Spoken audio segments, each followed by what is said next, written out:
After 4 years and 7 free expansions, Path of Exile is still like the free-to-play action RPG version of owning a vintage sports car. From the unforgiving combat to the piles and piles of randomly generated loot to the encouraged repetition, there's plenty to admire for those of us who remember the Diablo 2 era fondly. But in light of how far the genre has come, playing more than 85 hours of Path of Exile also reminded me how high maintenance and cumbersome it can be. In many ways, it's a reminder of why genre conventions should change over time.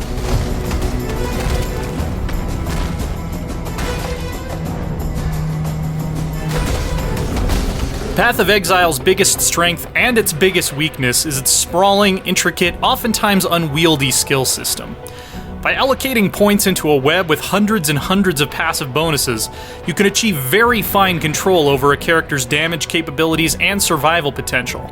Finding and slotting gems into gear, which can be linked to combine their effects, allows you to create a mind-boggling variety of active skills. I don't think I've ever seen a system that grants more freedom in designing a character. It leads to some satisfying aha moments, like when I realized I could set certain spells to automatically cast when I scored a critical hit, or give my area of effect attacks a vampiric healing ability. But in reality, only a small percentage of the possible builds are actually endgame viable, and I eventually found myself semi-railroaded into certain tree choices and tactics that would not have come naturally. Realizing this too late can mean starting all over when you've already sunk scores of hours into a character, or spending huge amounts of time farming items that allow you to respec your build. If these progression choices have right and wrong answers, are they really choices at all? Even once I got my build dialed in, I found the combat to be fairly repetitive and that it leans too heavily on having the right gear, rather than being good at playing my class. Most outdoor areas can be cleared by spamming a single area attack ability, and I can count the number of bosses that felt like a rewarding challenge on one hand. In absurd fights like this one, where it seems impossible to avoid all the garbage being vomited into the arena while still dealing damage, I felt like I was being told I might as well forget about Twitch skill or trying to pay attention to where I was standing. All that really matters is having gear with enough elemental resistance to soak the attacks. Many of the bosses look really cool though. The level and enemy art overall brings to life a modernized rendition of the dark gothic dungeon crawlers of the 90s with great attention to detail.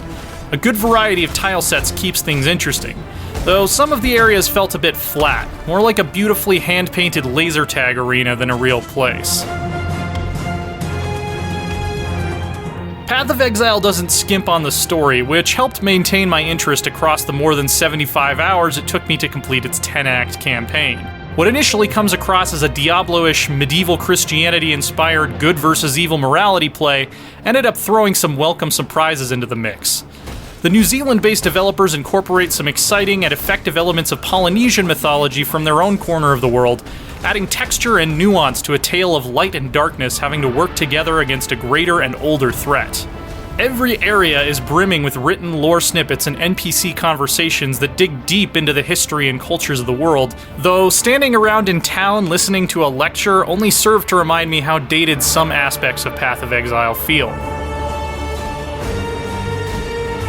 As much as I highly respect the freedom Path of Exile offers, the amount of adventuring content available for no cost, and the nods to some truly great action RPGs of yore, I never really fell into a good groove with it. To bring my vehicle metaphor full circle, it's like a car for people who enjoy working on cars and really squeezing every last little bit of performance out of them more than they enjoy actually driving. The running, leaping, hacking, and slashing is impactful and responsive, but never quite feels as good as the behind-the-scenes work you put into optimizing it. As someone who prefers to focus on the skill of combat itself, I was consistently entertained, but ultimately a bit underwhelmed. For more updated reviews, check out our takes on the current versions of No Man's Sky, Stardew Valley, and Rainbow Six Siege. And for everything else, stick with IGN.